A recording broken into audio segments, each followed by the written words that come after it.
Nasa ating po linya ngayon si Secretary Jaime Bautista ng DOTR. Sec, magandang umaga po and thank you again sa inyo pong panahon sa aming programa. Magandang umaga, Ted. Magandang umaga, DJ. No? Thank you for giving us the opportunity, no, to talk to you again. Apo, salamat. Nagkaroon ho ng pulong sa Malacanang at napag-usapan ho ba ninyo ng Presidente itong pagpapatupad nga po ng PUB Modernization Program? Hindi natuloy yung meeting namin, dahil nga nagkaroon ng ibang schedule, no? But nakatakda pa rin yung pagpupulong namin with the President, no, regarding the PUP Modernization Program. Mhm. Tuloy ho ba so far ang December 31 na deadline for consolidation? Yes, tama yun, Ted, no? Tuloy pa rin yung deadline, no? Considering na as of today, almost 70% na yung nag-consolidate, no?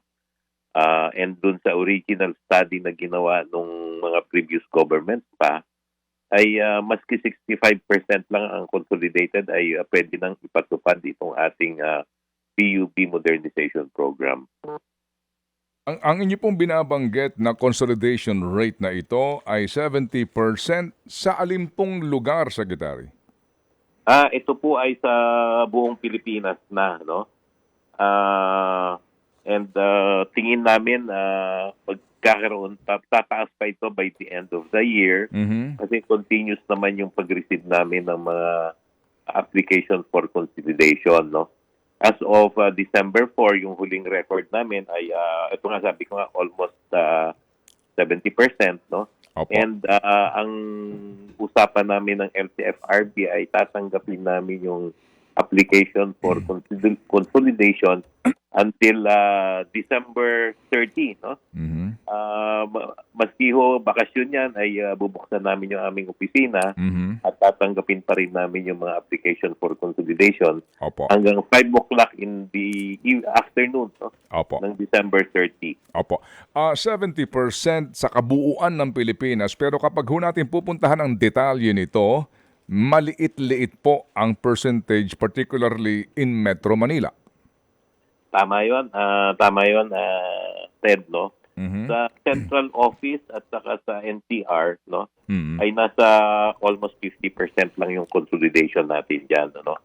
Although, maski ganyan yung consolidation rate natin, nakikita namin na matutugunan pa rin yung pangangailangan ng transport dito sa Metro Manila at saka sa NCR. No? Opo. Dahil nga,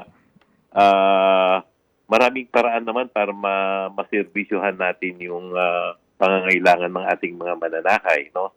For example, kung yung mga naka-consolidate na ngayon dito sa Metro Manila, ay pwede naming pahabain yung kanilang mga ruta. Kasi alam mo, Ted, madaming ruta kasi dito sa Metro Manila, no? And siguro nga ito ay magandang pagkakataon para maiayos na natin yung mga tamang route planning, no? Kasi dito sa Metro Manila, merong mga ruta na nasa mga 8 kilometers lang, no? Kung yung mga consolidated na yung isang grupo, ay pwede nating pahabain yung ruta nila doon sa mga hindi nag-consolidate, no? Ipapakover natin sa kanila yung mga ruta na yon, no?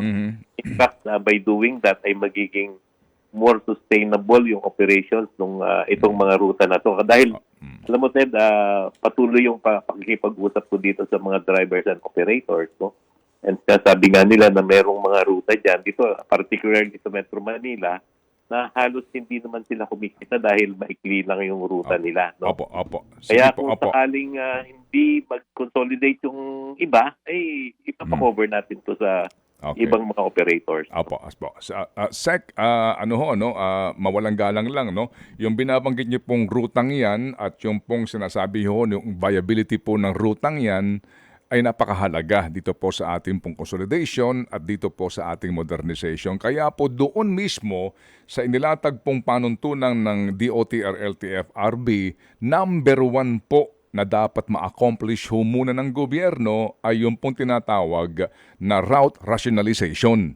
Opo, at maging yung LGU, Local Public Transport Route Planning o LPTRA. Sir, yan po ay unang-unang dapat na na-accomplish. Ang tanong, meron na ho ba tayo niyan? Alam mo yung tinatawag natin na LTPRP, no?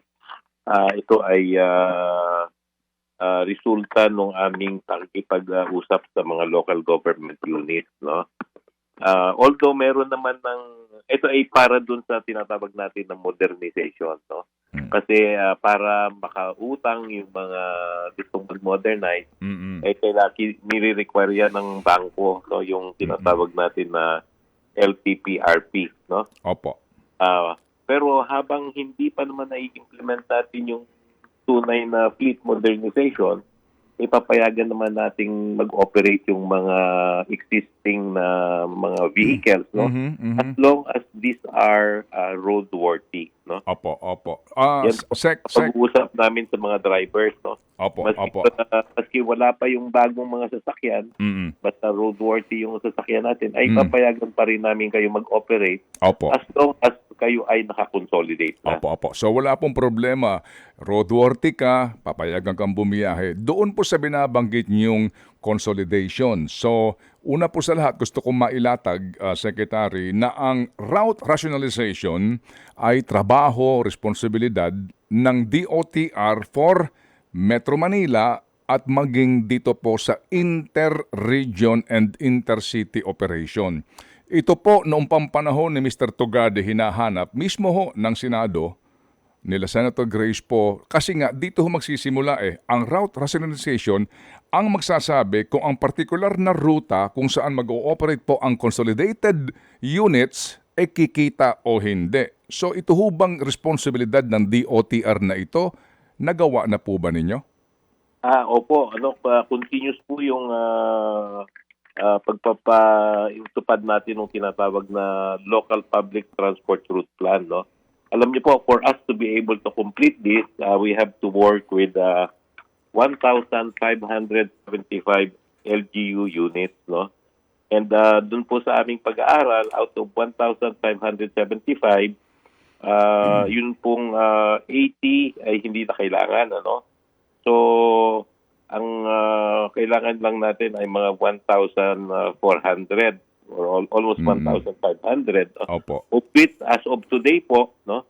As of today, meron na po tayong na-approve na konti pa lang, no? 168, no? Opo. But 860 po ay na-submit na pero hindi pa na-approve dahil nire-review pa ho ng FTFRB, no? Opo, opo. Kaya Sec, sorry po Sec ha. Yung LTPRP is totally different from the route rationalization na responsibilidad po ng DOTR for Metro Manila and Metro Manila inter-region and intercity and inter-province.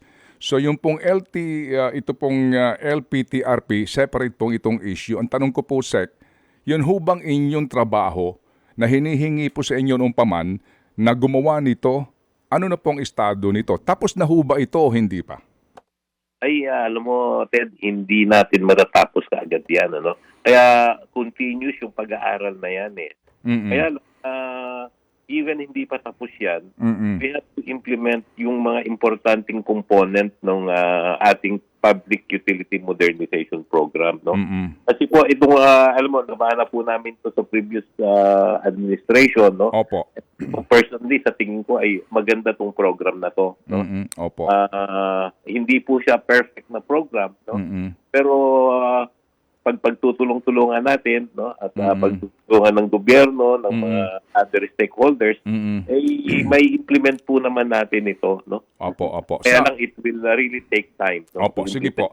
So Sec, sabi ho ninyo hindi pa ito natatapos ng DOTR at inyo nga itong minana na trabaho, ano po. At ito po ang ating sitwasyon. Pero sir, ang ating pong end mission dito ay magpatupad ng modernization. Pero ang lahat ng ito ay hindi mangyayari kung hindi ka magsisimula doon sa basic route rationalization. Kasi nga po mag-aaway-away mga kooperatiba ng jeepney o PUB o minibuses kung doon sa ruta na i-assign nyo sa kanila, hindi naman kumikita at mag-aagawan nga ng pasahero. So yun po ang tanong namin, basic po ito Paano ka makapagbibigay ng assignment sa consolidated ng mga kooperatiba kung hindi pa sigurado kung ilan ba talaga ang kailangan doon na sasakyan pampubliko? Alam mo, Ted, more or less, meron na kaming idea kung ilan ang kailangan doon. Ano? Kaya nga, nakikipag-usap kami dito sa mga leaders, no? Continuous yung aming dialogue sa mga leaders. Silang nagsasabi sa amin na itong ruta na to, siguro dapat dagdagan natin, habaan natin konti. Mhm.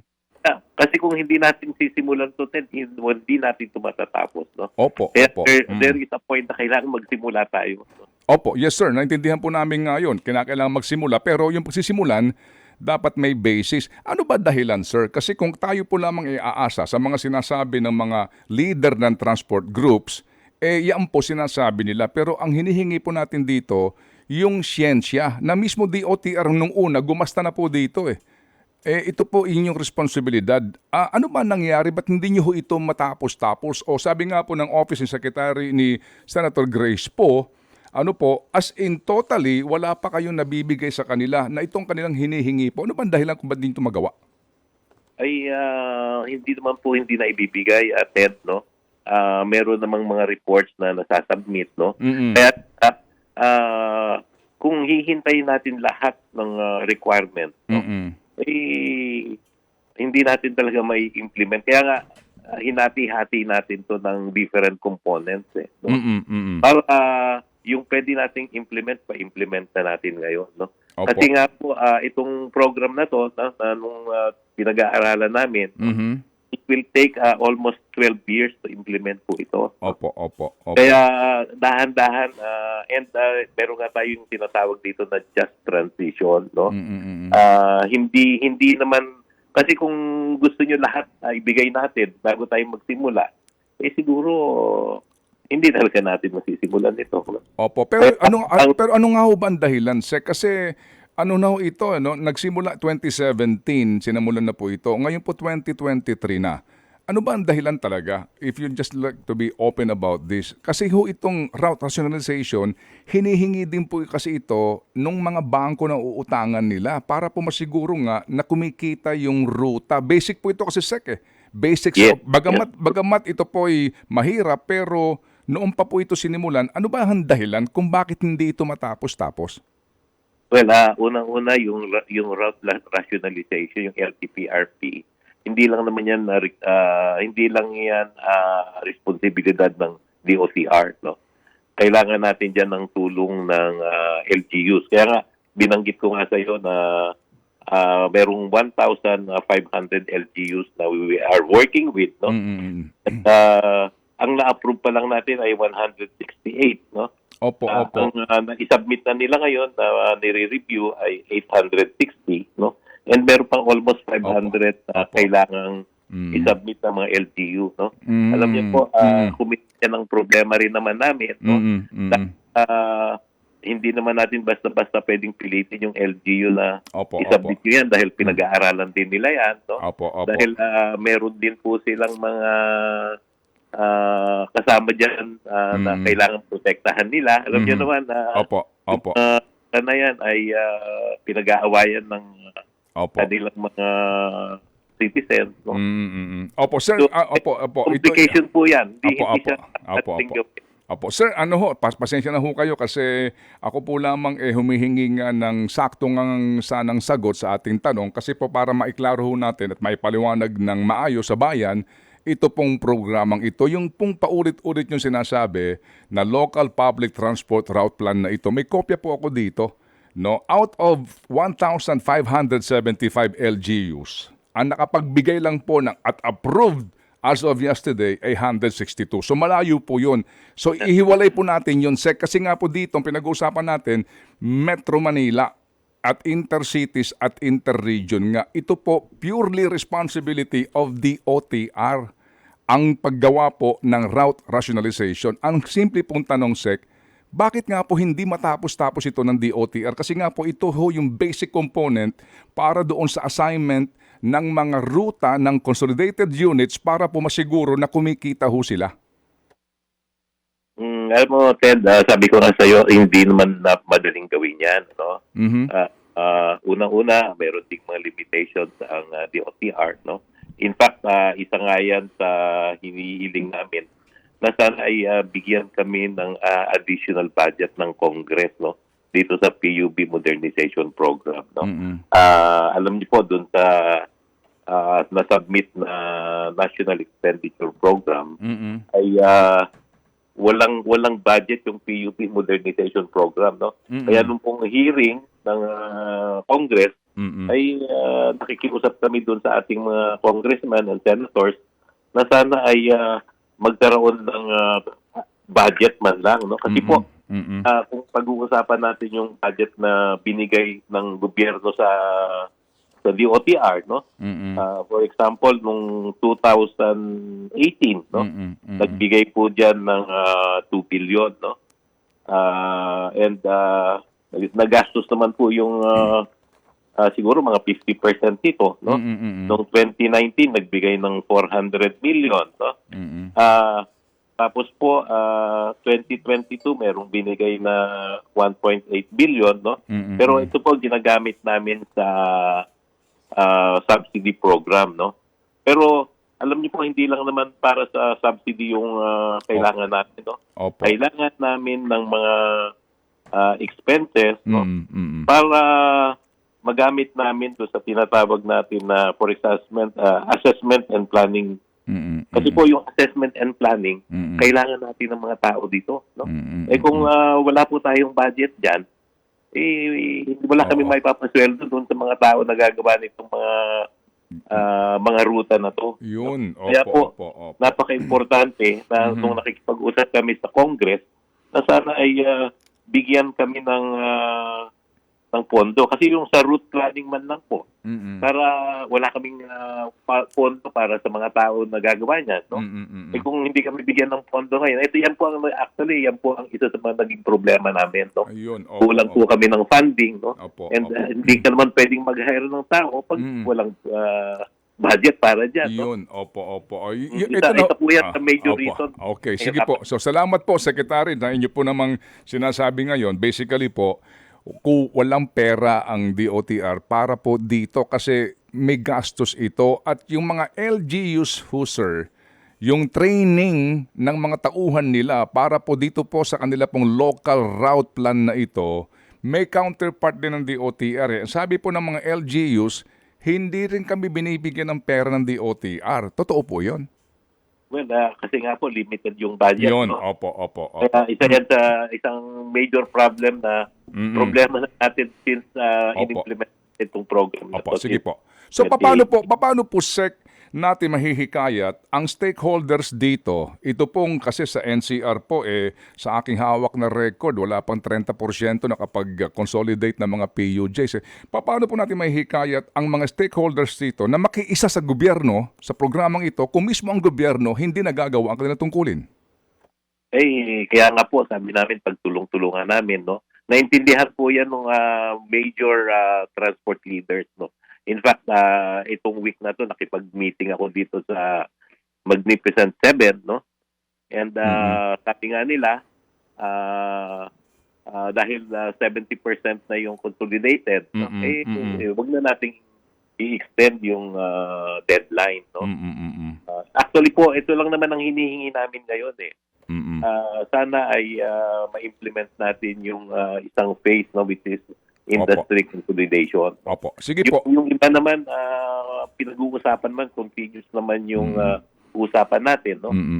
Sa mga naging issue ng ibang transport sector na hindi sumusuporta sa ating programa, yung sinasabi nila na i-phase out na daw yung mga jeepney by January 1, which is hindi naman po yan yung intention ng deadline. Opo, opo. Ang intention ng deadline ay implement lang yung consolidation ng industry na requirement ng ating programa. Opo, maliwanag po yun. Wala hong jeepney phase out din pinag-uusapan dito. Ang atin lang po, consolidation para kayo magbuo ng either corporation o ng kooperatiba. So balikan ko lang po itong sinasabi po ninyo, o sige ho, mag-consolidate na kayo.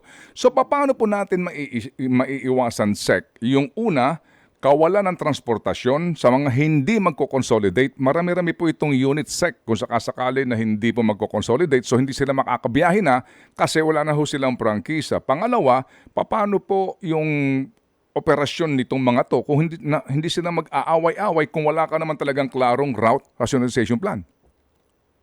Well, alam mo, ito pinag-usapan din namin yan ng LTFRB, no? And ang sinasabi nga nila ay marami pa rin tayong mga available na sasakyan, ano? Kaya nga yung mga hindi kumikita na ruta, no? Kung hindi sila mag-consolidate, papa-extend lang natin yung operations kung mga nag-consolidate na, no? Dito sa Metro Manila, marami namang other sources ng transportation, no? Yung mga ruta na halimbawa hindi sila mag-consolidate, meron naman diyang tricycle, merong MC taxi, no? Ang pag-aaral po ng LTFRB ay maski hindi kasi almost yan dun sa record namin, almost 50% lang yung nag-consolidate, no? Yung Opo. central office at sa NCR, no? Pero meron ding mga available na sasakyan po, yung for example, ang Quezon City, no? In fact, isa po yan sa Yes, sir. Opo. nung ating mga transport leaders na Opo. yung libreng sakay na binibigay ng mga gobyerno Mm. ay naapektuhan yung kanilang operations. Kaya yung iba, hindi nag-ooperate dahil may mga libreng sakay dyan and hindi sila kumikita. No? Opo. Pero sek, sandali lang. Nauunawaan kaya po ng kagawaran at ng LTFRB yung magnitude ng problemang lilikhain nito kapag talagang ipinatupad na po itong deadline ng consolidation on December 31. So usapin po ng mawawalan na po ng prangkisa at siguradong hindi na makakabiyahe bilang halimbawa sa PUJ for Metro Manila, SEC, no? Dito po sa aking hawak na official document po na nanggagaling sa DOTR, ang sinasabi po dito, no, na variance ng hindi pa po nakapag-consolidate ay mahigit sa 30,000 na mga units ng PUJ. Sa UV Express, 5,000 mahigit. Kapag po ito hindi nakapag-consolidate, come December 31, ito yung hindi magbabiyahe. Sa dami po ng pasaherong mananakay, kakayanin po ito ng tricycle o ng taxi? Alam mo, Ted, yung problema na to ay dapat magawan din naman ng solusyon, no?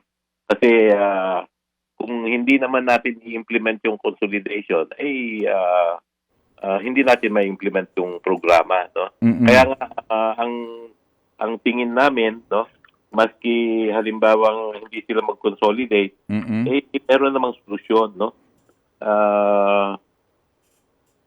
Ang sabi ko nga, merong other modes of transport, no? Pwede rin naman natin bigyan ng special permit yung meron po actually marami pong mga buses na available no? Na pwede nating bigyan ng special permit, no? And makikita po natin yan siguro by 1 week before the end of the consolidation. Makikita rin natin kung gaano karami pa yung magko-consolidate, no? Kaya nga ang panawagan ko ay yung mga hindi nagsusuporta sa consolidation ay suportahan nila yung programa ng gobyerno. No? Kasi ang problema rin natin, merong mga tao na meron silang mga vested interest, no? Ayaw suportahan yung programa ng gobyerno. No? Opo. Sige po, ako ho mismo ay sumusuporta po dito po sa modernization program na ito. At ito nga pong ginagawa po ngayon ng pamahalaan ng mga polisiya para nga maipatupad na ito. Ang problema nga lang po, Sec, ngayon, tanggapin ho ba ninyong katotohanan na ngayon po, forced to good lang kayo dito kasi nakakapito na ho kayong postponement at dito baka sumbatan kayo ng mga nag-consolidate at kung ito po ay magkakaroon panibagong extension? Actually, yan ang sinasabi sa amin ng mga nag-consolidate, no? 70% na sila, no? Na sumusunod at sumusuporta sa gobyerno, no? Bakit naman yung 30% or 25% hindi natin mapilit, no? Opo. So kaya itong sa Metro Manila, Ted, no? Kung ang tingin namin pag ang Metro Manila makapag-consolidate ng 65% ay maayos na natin yung problema. No? Ah, Kasi mm, as I mentioned, nasa almost 50% lang yung NCR at saka ang central office. No? Opo, sige po. So, sir, Kaya, oh, kaya nga sana, Ted, tulungan natin yung gobyerno, no, na hikayatin itong, maski yung natitirang 15% dito sa Metro Manila. No? opo. Kasi Sige po. sa ibang probinsya ay halos napakaganda ng consolidation rate. Dito lang tayo sa Metro Manila dahil merong dalawang grupo na hindi sumusuporta diyan, no? Opo. Pero siguro mas maganda rin po yung napanghikayat sa kanila kung nakikita rin po natin na yung pong responsibilidad ng gobyerno nagagawa ng gobyerno. Dito nga lang po sa matagal na pinag-uusapan na route rationalization, hindi nagagawa. Paano ho natin maoobliga yung taong sumunod kung mismo ang gobyerno hindi sinusunod yung kanya pong dapat na responsibilidad? Ginagawa naman yan ng gobyerno no, lahat ng pwedeng gawin. No? Although, as I mentioned, meron tayong mga limitations. No? Opo, okay. Pero even with those limitations, pinipit ng Department of Transportation at ng LTFRB na maayos natin lahat ito. No? Opo. Sige po. Sec, ito ho, no, budget po. Hindi ko ho alam kung sa BICAM ito ba'y naisingit na o naalis ba? Itong 1.6 billion na para po sa subsidy ng mga mag-a-avail na po ng equity na libre mula sa gobyerno para makapag-modernize ng kanilang jeepney.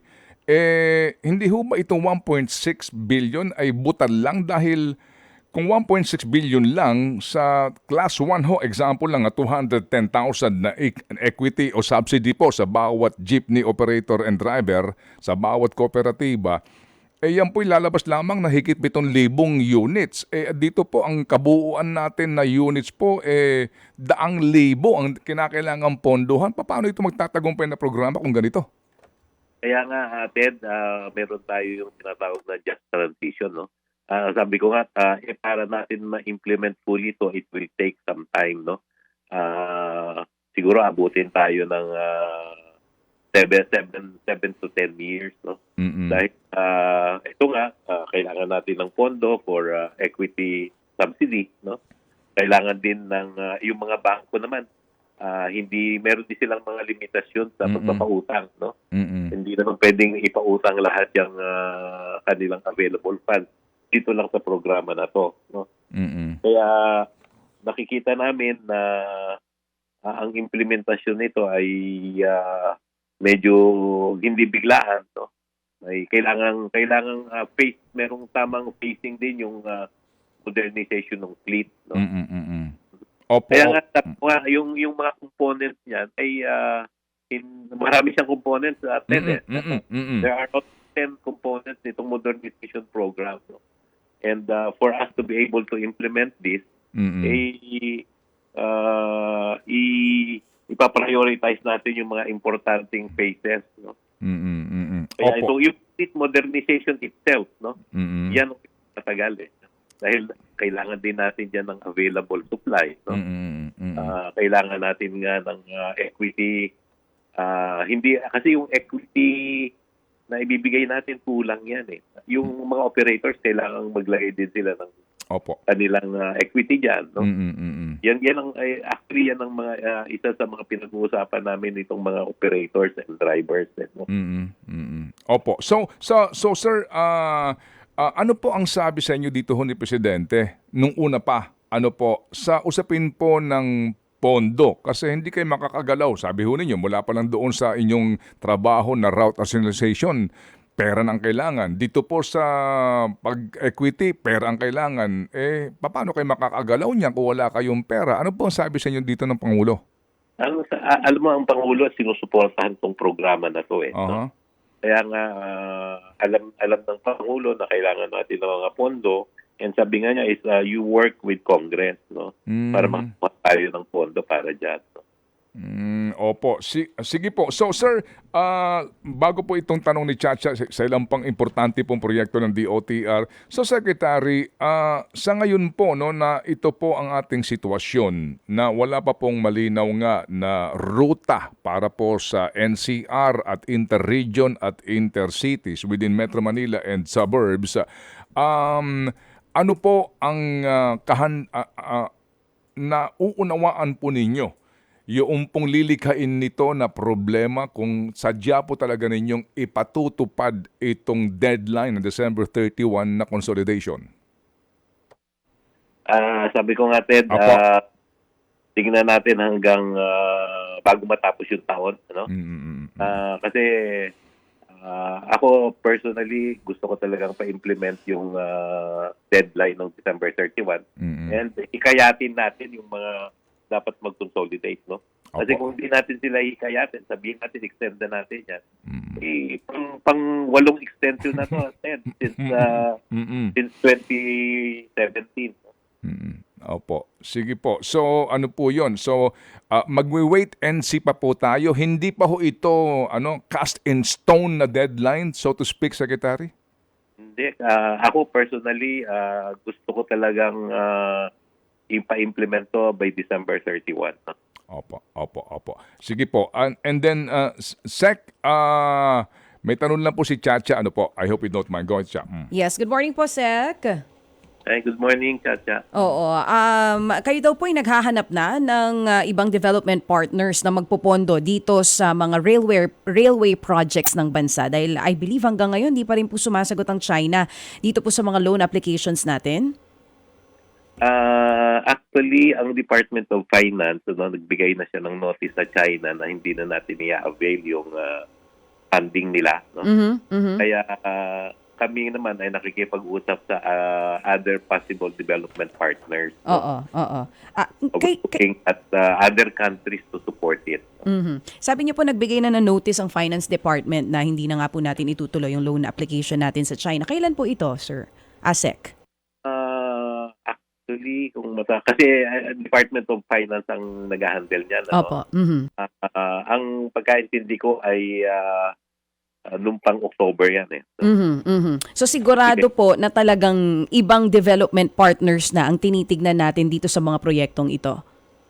Tama yan, Chacha. So lahat po ng projects na China supposedly ang magfa-fund ay hindi na po talaga matutuloy. Yun ang naging resulta ng letter na pinadala ng DOF. No? Tatlong projects yan, Chacha.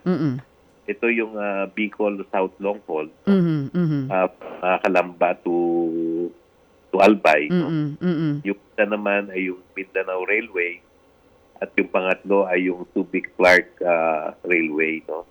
So itong tatlong project na to, part to nung tinatawag natin na flagship infrastructure flagship project ng gobyerno. At since it's an important project, we're looking for other possible funders. Opo. Pero Sec, ito hong mga proyektong ito na napaka-importante, talagang tutuloy ito. Oo, dapat ituloy natin yan. No? Dahil sabi ko nga, part yan nung tinatawag natin na infrastructure flagship project. No? 197 po itong project na to na inapruban ng NEDA. No? And since it's part of this 197 infrastructure flagship project, kailangan ituloy natin. Opo. Pero kasi ho ngayon, sir, nabasa ko sa Philippine Daily Inquirer, meron na ho kayong patalastas expropriation proceedings na ang ginagawa nyo doon sa mga dadaanan ng Mindanao Railway. Well, alam mo, kailangan din na isa yan sa mga problema natin sa implementation ng mga programs, yung tinatawag natin na right of way and acquisition. No? So, yan ang nakakatagal or nakaka-delay ng mga implementation. Kaya even without funding pa yan, dahil na-identify naman na natin yung mga properties, kailangan nating ituloy yung mga trabaho na yan. No? Dapat separate yung problema natin sa financing. No? Pero yung implementation ng project ay dapat tuloy-tuloy pa rin. Kaya merong ganyang mga ginagawang action ng gobyerno. Opo. Klaro po naman yan kasi nga nung ito ating mabasa, nangangahulugan na talagang seryoso ang gobyerno kasi nagsisimula na ho kayo ng proceedings para pag nagkaroon na ho siguro ito ng funding, mas mabilis na, no? Tama yun. And marami na tayong nagawa dyan, Ted, no? So tinutuloy lang natin yung mga kailangang gawin, no? Opo. Sige po. So Sec, balikan ko lang itong no, kasi may mga tanong po dito yung mga ilang pong mga takapakinig din natin. Dito po sa refleeting modernisasyon ng ating PUBs, PUJs, no. Nangangahulugan ito, sir, na automatic magtataas ang pamasahe kasi iba pong pamasahe sa traditional tsaka sa modern jeepney. Well, yung pagtaas ng pamasahe, dadaan naman yan sa LTFRB, no? Kailangan magkaroon ng evaluation, no? Alam mo, pag nagkakaroon ng modernization, no? Nagkakaroon ng investment, no? Kailangan naman siguro protektahan din natin yung interest ng mga nag-i-invest, no? Nababalansehin natin yan, Ted, no? Ano ba yung kaya na bayaran ng ating mga mananakay, no?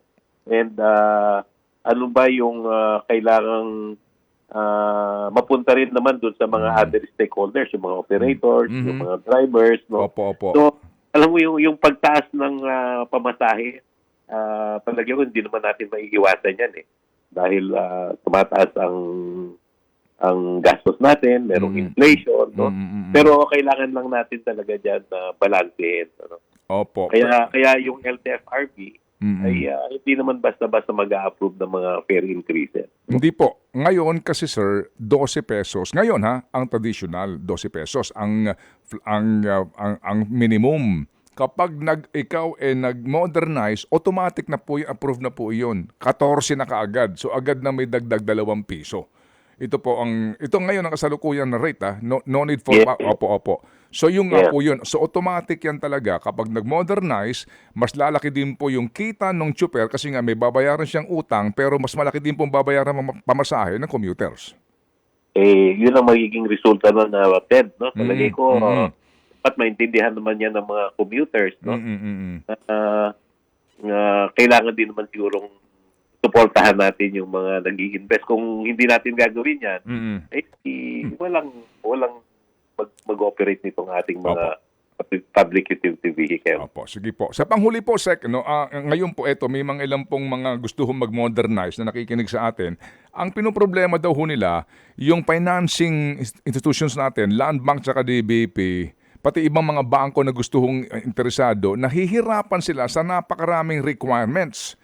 At maliban po dito sa maraming requirements daw po, hindi ko na isa-isahin, yung pong hinihingi sa kanila, na maliban doon sa prangkisa, no? Yung authority doon sa rutang ito, ay yung viability study daw po. Ito na nga yung ating unang pinag-usapan. Paano kaya ito, Sec, makakautang sa bangko kung ganun po daw kahirap yung mga requirements na baka hindi nila ma-accomplish?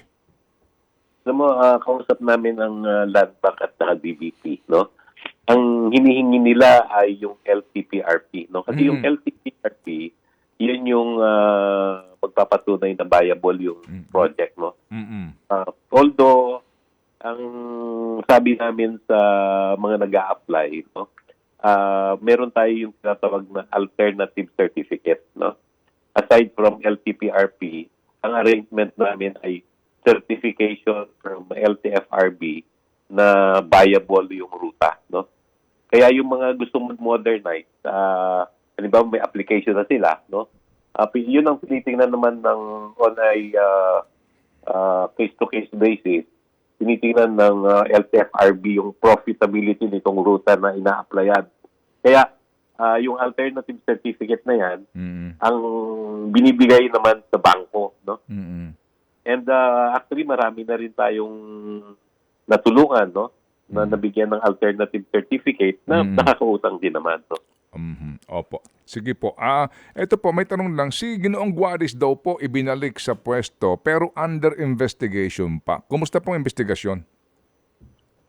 Yun pong ang hinihintay po namin ay yung investigasyon ng NBI, no? Hindi pa po nagsasubmit ng investigation sa amin, no? Opo. So wala pa po tayong development dito po. Opo. Yes. Opo. Sige po. So sir, ano po yung mensahe sa lahat po ng ating mga nakikinig ngayon na mga grupo na hindi pa rin po nagpapakonsolidate para po sa inyong panawagan at paghikayat sa kanila? Well, ako'y nakikiusap sa kanila na sana ay mag-comply tayo dito sa consolidation requirement ng ating PUB modernization program, no? Kasi po yung consolidation na gagawin natin yan para maging mas efficient yung operations ng transport sector, no? Kasi kung mag-operate tayo individually ay hindi ho masyadong magiging sustainable, no? In fact, yung mga successful operator na nag-consolidate na sinasabi nila na naging efficient yung operations nila, meron silang sariling dispatching, meron silang tamang maintenance ng kanilang mga sasakyan, no? Pinapasweldo nila ng maayos yung mga drivers, no? Kasi po kung individual po tayo ay mag-isa lang tayo na makikipag-compete dito sa mga malalaking grupo, no? Kaya po ito yung isa sa mga objectives ng consolidation ay para maging efficient yung ating operations, no? Magkaroon ng tamang dispatching, magkaroon ng tamang even yung parking po ng ating mga sasakyan, ano? Kung ito ay pinapatakbo ng in a professional way, ay talagang magiging efficient po yung operations natin, no? Kaya naman yung pong mga hindi pa nagko-consolidate, no? Actually po may mga kausap kami even last week, no? Na in-explain namin sa kanila yung importance ng consolidation, and sabi nga nila ay magko-consolidate sila, no? Kaya sana po yung mga hindi pa nagko-consolidate ay mag-apply na po sila.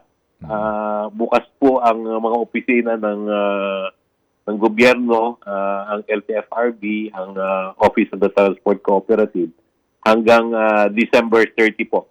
Maski bakasyon yan, alas 5 ng hapon, tatanggapin pa rin namin yung kanilang mga application. Opo. At kapag humabol, kahit na wala pa may problema sa kanilang mga dokumento o requirements, kasi may mga certificate sa SEC, kung korporasyon, sa Cooperatives Development of the Philippines Authority. Kapag hindi pa kumpleto, bibigyan pa rin sila ng provisional authority na makapagbiyahe. Basta po nag-file sila ng kanilang application, no? Opo. Pag may problema doon sa mga units na nandoon sa kanilang application, ano po mangyayari? Ay, basta ang sabi nga namin, mag-apply kayo, no? And we can discuss naman po, no?